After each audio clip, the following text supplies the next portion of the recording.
بوداپشت چې دی دا د تاریخي ځایونو ښار بلل کیږي او موږ پارلمان ماڼۍ ته روان یو. په لاره کې هغې ته نږدې دغه د یو تاریخي څلی دلته جوړ شوی چې دا په 1849 کې جوړ شوی دی او دا د وګورئ لکه څو دوه پیړۍ دوه نیمې پیړۍ پې تېرې دي 3 پیړۍ. دا دی دلته بل تاریخي څلي سره ولاړه یم. دا هم د پارلمان ماڼۍ سره خوا کې دی او ښایسته څلی دی. د یوه خوا کې زه ولاړه یم، یې خوا ته به نور ته هغې مجسمې.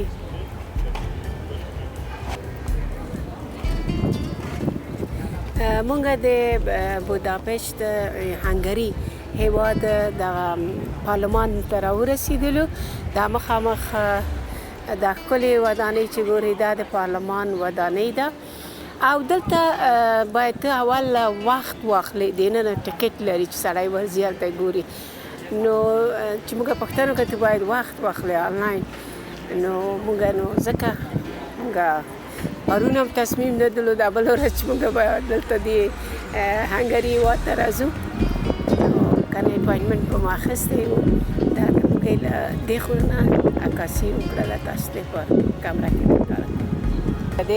هنګري هېواد پارلمان ودانۍ ډېره غټه ښایسته او پخوانۍ ښکارېږي. زه د پارلمان مخې ته ولاړه یم. دا ډېر ښایسته آب و هوا لري، پراک ډېر هوا یې یخه سړه خو دا نرمه هوا لري. ګورئ ما وطني کالي اغوستي دي، نه جامپر شته نه هغه شته. لمر کله پټېږي کله هغه کېږي. نو میلمانه ډېر دي، لکه سیلانیان دلته ډېر زیات ښکارېږي او ښایسته ښار دی.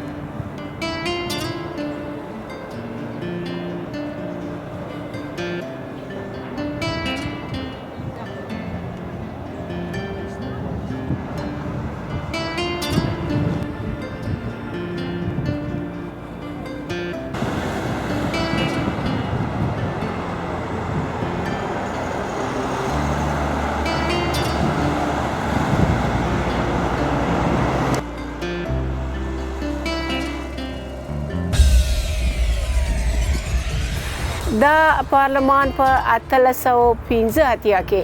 د کار شروع شو او په 1904 کې د کار بشپړ شو. یعنی په شلم کال باندې کار شل سره او دا یې پرانیسته. دا د دې باره کې مې همدومره معلومات ترلاسه کړي دي او دا د تاسو ته مې وویلې. د دانیوب د سیند له غاړې زه له تاسو سره خبرې کوم. بوداپشت چې دی دا د دې سیمې نوم دی، لکه د دوه سیمو نوم دی. لکه بودا یو سیند دی نوم دی او پشت بل، لکه د موږ تګاو او نجراو یا د موږ میدان وردک. دا پارلمان چې جوړ دی دا سیمه په نامه د پشت یادېږي چې د بودا سره د سیند د دانیوب سیند جدا کړی دی. ایخوا ته بیا هغه بودا سیمه ده. منتها دا دانیوب هغه د اروپا په دیوالګا نه وروسته دا دویم لوی اروپایي سیند دی چې له ډېرو هېوادونو نه دا تېرېږي. نو ډېر په دې کې کشتۍ هم حرکت کوي او یعنې داسې موږ چې وایو خونړی سیم دی. په دې کې اوبازي موبازي امکان نه لري چې څوک پکې لامبو وهي هغه وهي. خو په غاړو کې خلک ګوري چې راځي عکسونه اخلي، ځینې خلک پکې منډې وهي.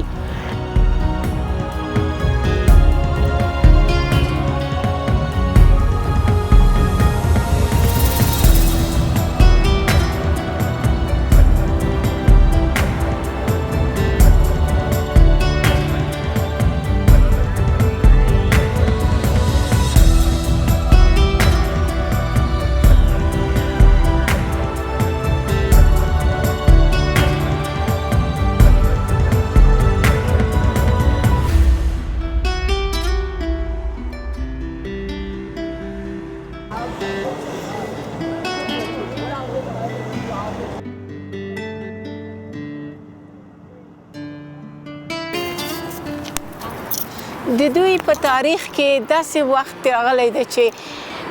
دلته څو زره کسان قتل عام شوي دي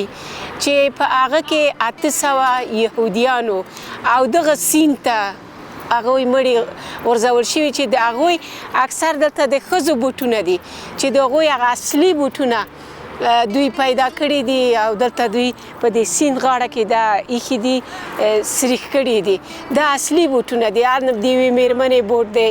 دا هم د بلې میرمنې بوټ دی دا وګوره د دوی جوړه بوټونه دي د میرمنو د نارینه هم پکې لیدل کېږي تاریخ سترګه هېڅکله خوب نه کوي او سترګې نه پټېږي دوی خپل که څه هم دا ډېر خفه کوونکی یو ځای دی انسان واقعا خفه کېږي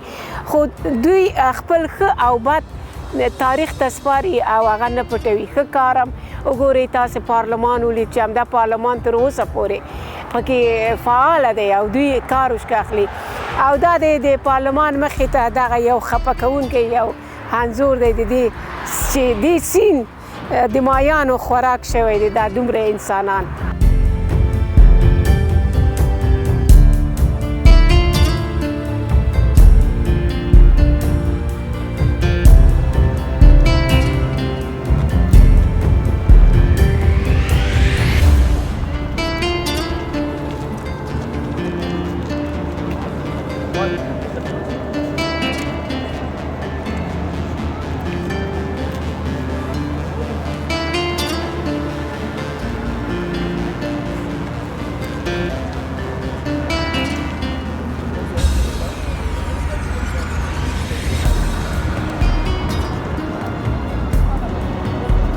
زمونږ په وطن کې هم ظلم شوی دی ظلمونه روان دي ظلمونه شوي دي دا چې چا په چا باندې کړی دی قومونو کړي دي نومونه یې نه اخلم خو بیا هم وایم چې تاریخ خوب نه کوي تاریخ سترګې ړندې نه دي او نه د تاریخ په سترګو کې څوک خاورې شیندلی شي یا په ظلمونو باندې پرده اچوي دا تاریخ لیکل کیږي چې زموږ په هیواد کې چا څومره ظلم کړی د ظالمانو نومونه مخې ته راځي خو بهتره دا ده چې را روان یا نور نسلونه دی د ظلم نه ځان وساتي ظلم بد دی دا تاریخ به لیکل کیږي د موږ د وطن خونړی تاریخ چې نیمه پیړۍ جګړې خپله افغانان سره وژلي دي سره له منځه یې وړي دي او ټولې دا د وګورئ تر خارجه پورې در بدره کړي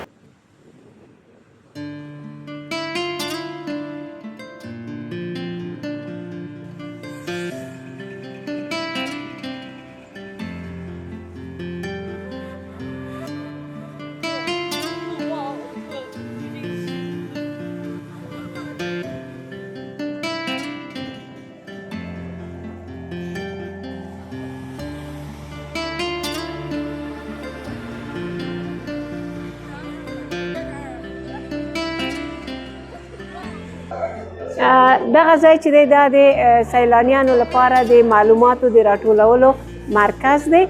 او هلته هم ټکټونه خرڅېږي د پارلمان ته چې څوک ننوځي دلته اعلان هم لګولی چې د نن ورځې لپاره ټول ټکټونه خلاص شوي دي او دلته هم دا د درګاه د سکرینونه لګېدلي دي لکه تلویزیونونه غوندې رنګ رنګ معلومات ورکوي شاوخوا نو دغسې ځای د اخوا ته چې بیا وځې د دانیوب سیند غاړې شروع کیږي هلته سیند دی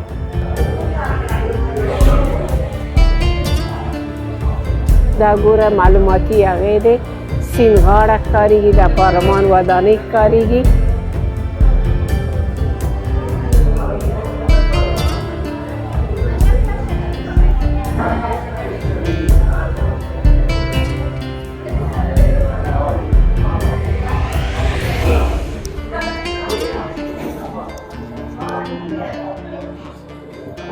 ستړې شومه د سیند غاړه مې ولیدله هوټل نه همداسې په پښو باندې راغللو د نقشې په ګوګل باندې سیند غاړه پارلمان او همدارنګه بیا د سیند په غاړه کې هماغه بوټونه مو لیدل په هغه کې د وړه ماشوم یو ماشوم هم و پکې د هغه بوټونه و پکې واقعا سړی خفه کېږي نو دا د دلته راغللو د سنتر مو ولیده اوس نو غرمه ده ماشومان موږ شوي دي دلته ګوګل کې ګورو یو افغان هغه دی هغه ډېر لرې دی نو یو ایراني رستوران دی نو اوس وګورو چې امر مو ایراني ته بیایي چې د غرمې ډوډۍ وخورو که هغه ته لاړ شو ایراني ته نو معلومه نه ده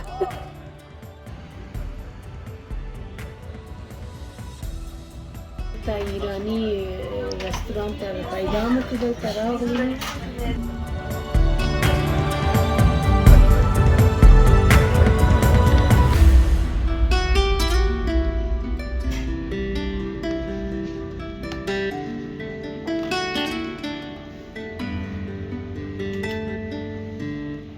دا ایرانی رستوران دی او دربند نومیږي دلته راغللو بس دوی دوه رقمه مینو لري ګورئ دلته ایرانی کوم شعر پې لیکلی دی او همدارنګه په خپله ایرانی دری فارسی هغه باندې درخو نگاه کن دربند سر همدارنګه ځینې نور شیان هم دي شاته په تصویر کې ګورئ عکسونه دي نو دوی ځینې مینوګانو کې بیا دوی هغه د خوراک عکس هم پکې ورکړی و چې که څوک هغه کولو شي ښایي دا و چې حتی په فارسي کې پکې لیکلي و سره نو ډوډۍ مو فرمایش ورکړله عجلۍ به راځي ډوډۍ به راوړي وګورو چې څه رقم ډوډۍ ده حتما زعفران پلاو سره شته ده نو ولې د دوی همیشه زعفران پلاو هغه لري مشهور دی